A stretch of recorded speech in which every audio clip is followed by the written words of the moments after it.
ओम भूर्भुवः स्वः तत्सवितुर्वरेण्यं भर्गो देवस्य धीमहि धियो यो नः प्रचोदयात्। अज्ञानतिमिरान्धस्य ज्ञानाञ्जनशलाकया चक्षुरुन्मीलितं येन तस्मै श्रीगुरुवे नमः। सर्वे भवन्तु सुखिनः सर्वे सन्तु निरामयाः सर्वे भद्राणि पश्यन्तु मा कश्चित् दुःखभाग् भवेत्।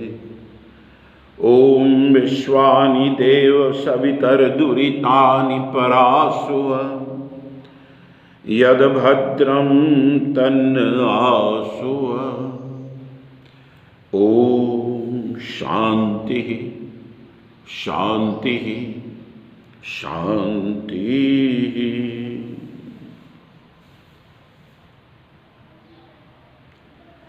शक्ति स्वरूपा माताएं, बहनें, देव स्वरूप भाइयों, सच्चे सुख की प्राप्ति के लिए कल हम लोग चिंतन कर रहे थे। सच्चे सुख अथवा शांति के अधिकारी वे ही लोग हैं जो सांसारिक स्वार्थों एवं लिप्साओं के बंदी नहीं हैं।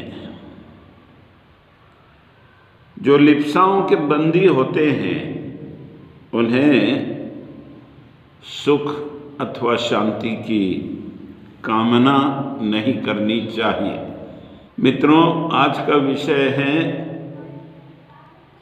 तमसो मां ज्योतिर्गमय, अर्थात हम अंधकार से प्रकाश की ओर चलें। परम पूज्य गुरुदेव कहते हैं, प्रकाश की अंतः चेतना में सत्य और चेतना के साथ सौंदर्य भी है। प्रकाश की अंतः चेतना जो सत्य की ओर लेकर चलती है, वो जीवन का वास्तविक सौंदर्य भी समझ में आता है। अंधेरे में हम सौंदर्य को देख नहीं पाते। कौन कितना सुंदर है,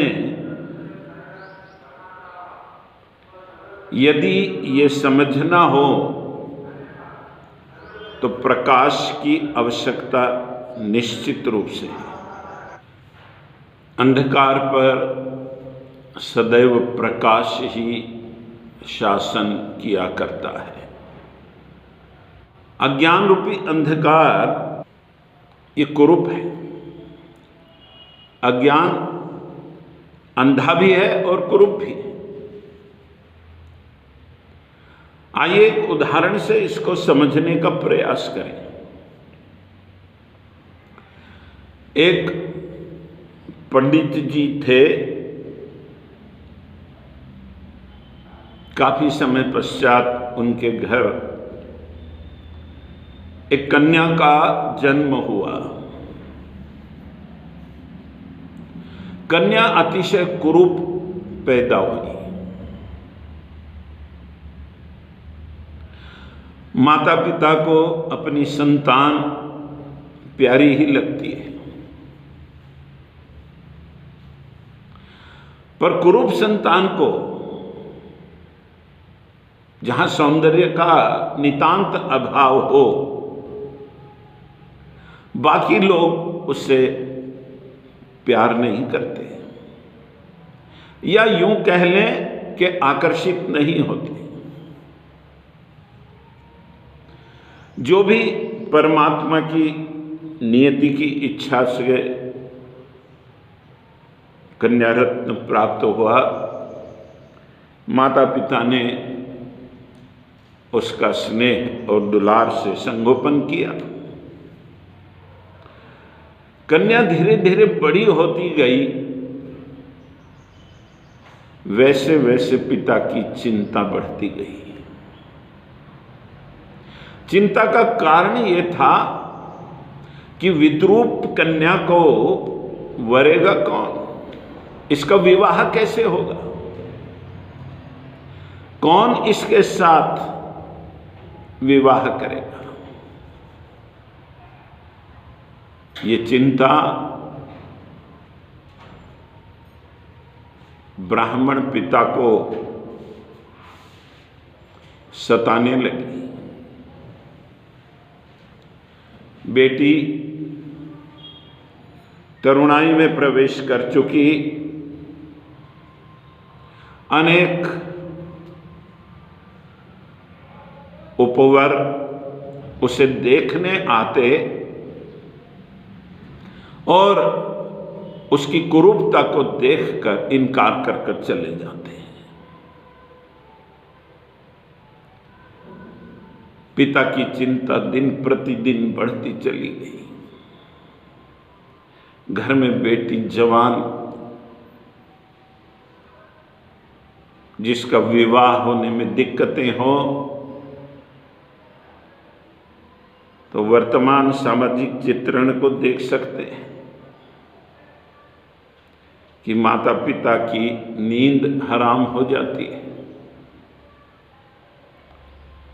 दहेज की कुरूपता ने स्वभाव और देह से सुंदर कन्याओं को भी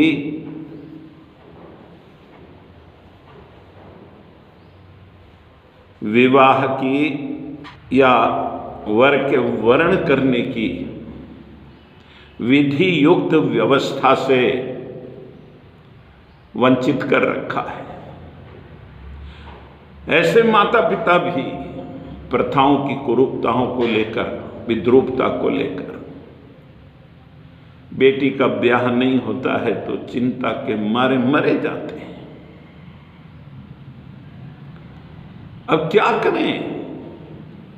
यहां तो बेटी विद्रूप है,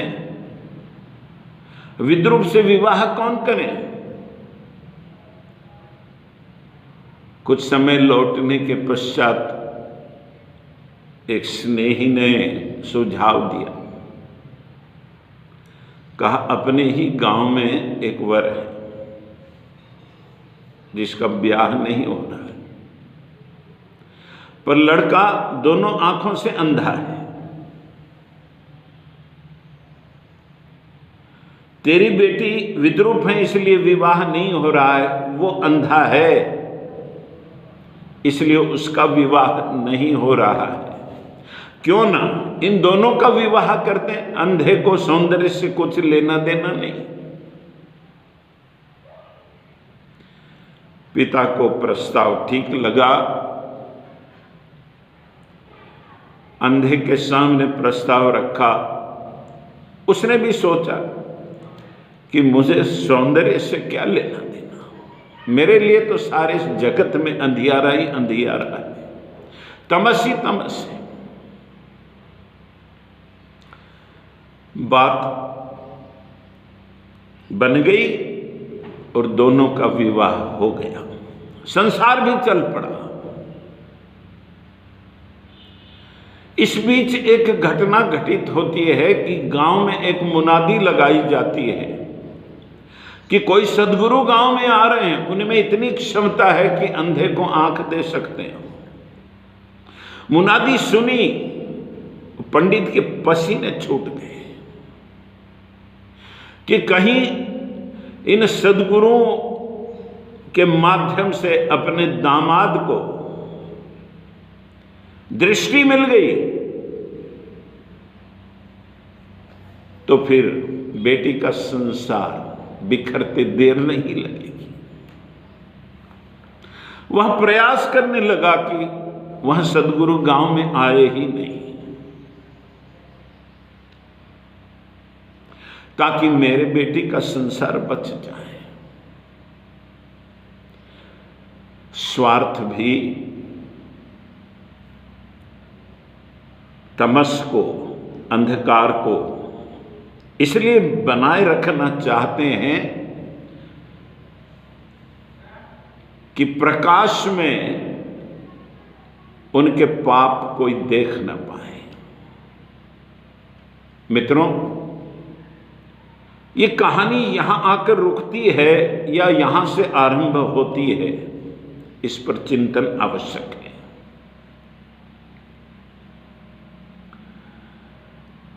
अज्ञान रूपी अंधकार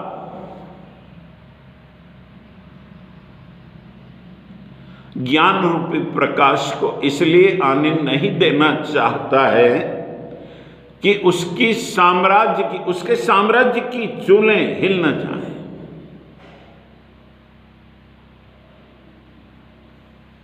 उसकी कुरूपता, विद्रूपता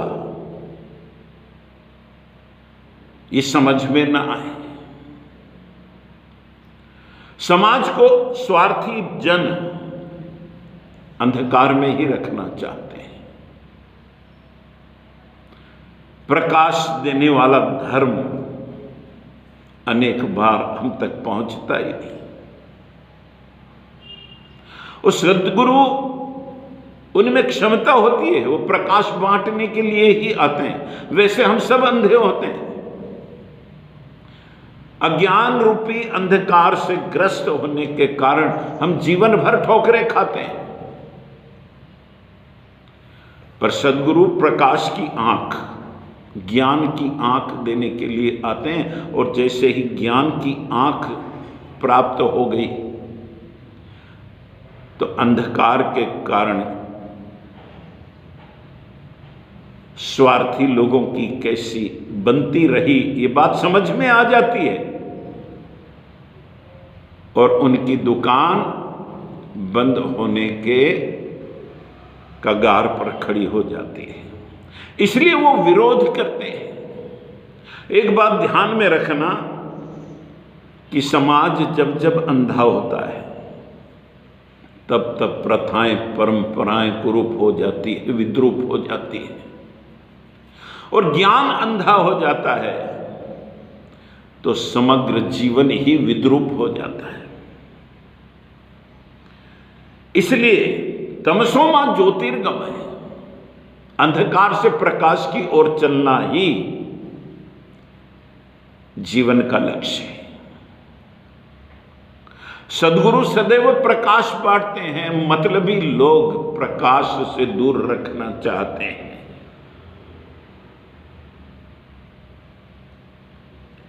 व्यवहारिक जीवन में भी ज्ञानवान ही अज्ञानियों पर विजयी होते हैं। जीवन सुखमय, समृद्ध और शांति से भरा हुआ तभी हो सकता है कि जब मनुष्य ज्ञान को प्राप्त करे। ज्ञान का अर्थ ही प्रकाश है। ज्ञान का ही सदा सर्वदा आदर होता है। एक और कहानी इस संदर्भ में मैं आपको सुनाना चाहता हूं। एक अंधा शिष्य अपने गुरु के आश्रम में गया, दिन भर वहां रहा। सांझ होने को थी, सूर्यास्त के समय उसने गुरु से कहा कि मैं अपने घर जाना चाहता हूं। गुरु ने कहा कि अब सांझ हो रही है, यहीं रुक जाओ, प्रातः चले जाना। शिष्य ने तर्क दिया कि मैं तो अंधा हूं, मुझे प्रकाश से क्या लेना देना। मुझे जाना आवश्यक है। गुरु ने उसकी बात मान ली। दूसरे शिष्य से कहा कि भाई एक लालटेन लेकर आओ और इस शिष्य को दे दो। शिष्य के मन में विचार उठा कि मैं तो अंधा हूं, मुझे लालटेन की क्या आवश्यकता, मैं क्या करूंगा लालटेन का, प्रकाश से मेरा नाता ही नहीं है। पर गुरुओं को कौन कहे। बेमन से शिष्य ने लालटेन हाथ में पकड़ ली, चल पड़ा अपने घर की ओर। अभी 100 कदम भी नहीं चल पाया था कि सामने से आने वाले किसी व्यक्ति से टकरा गया और धड़ाम से गिर पड़ा। बेमन से लालटेन उठाई थी, अब तो झुंझलाहट उत्पैदा हो गई। झुंझलाते हुए उसने कहा कि क्या तुम भी मेरी तरह अंधे हो, लालटेन दिखाई नहीं देती। कोई भला आदमी था, उसने इसको उठाया, पूछताछ भी की और फिर अंधे शिष्य से कहा कि भाई मैं अंधा नहीं हूं, किंतु तुम्हारी लालटेन बुझी हुई है।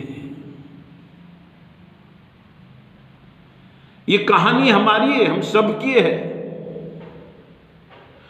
गुरु ज्ञान रूपी ग्रंथ हमारे हाथ में देते हैं जीवन को प्रकाशमय करने के लिए। हम बेमन से ग्रंथ को लेते हैं, बंद ग्रंथ बुझी हुई लालटेन की तरह हाथ में लेकर चलते हैं और ठोकरें खाते रहते हैं। मित्रों, प्रकाश के लिए ग्रंथ को खोलना पड़ता है, उस ज्ञान को अपने जीवन में उतारने का प्रयास करना पड़ता है। सौंदर्य सबको मधुर और प्यारा लगता है, सभी उसकी ओर आकर्षित होते हैं।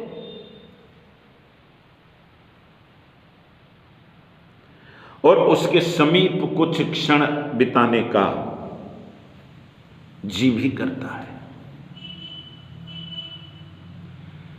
बहुत जल्दी में आप किसी समारोह में जा रहे हैं और मान लो कि आपके चेहरे पर कोई दाग लग गया हो, तो कितनी भी गड़बड़ हो आप अपने चेहरे के पहले दाग को मिटाएंगे और तब समारोह में जाएंगे। कारण स्पष्ट है कि सौंदर्य से सभी प्यार करते हैं। विद्रूपता या कुरूपता या दाग किसी को भी पसंद नहीं होते हैं। और सौंदर्य के सानिध्य में, सौंदर्य से निखरे हुए जीवन के कारण वह लौकिक सुखों को पाता भी है और दाता भी बन जाता है। इसीलिए यह आवश्यक है कि अंधकार की ओर न जाकर प्रकाश की ओर गमन करें। गुरु और शिष्य का नाता इसीलिए है। हिंदी में जिनके गुरु नहीं होते उनको निगुरा कहते हैं। निगुरा एक प्रकार की गाली है। जिनके गुरु नहीं, उसके जीवन में प्रकाश नहीं, उसके जीवन में अंधकार है, वो तमस से घिरा रहता है, जीवन भर ठोकरें खाता है, वो झुंझलाता है उस अंधे शिष्य की तरह, किसी तरह अपने जीवन को घसीटता है। प्रकृति का सौंदर्य, जीवन का वास्तविक सौंदर्य प्रकाश के माध्यम से ही अनुभव किया जा सकता है। इसलिए हम सबको प्रकाश ही जीवन में आनंद दे सकता है। प्रकाश ही जीवन में आनंद बनकर उत्प्रोत हो जाता है। अस्तु,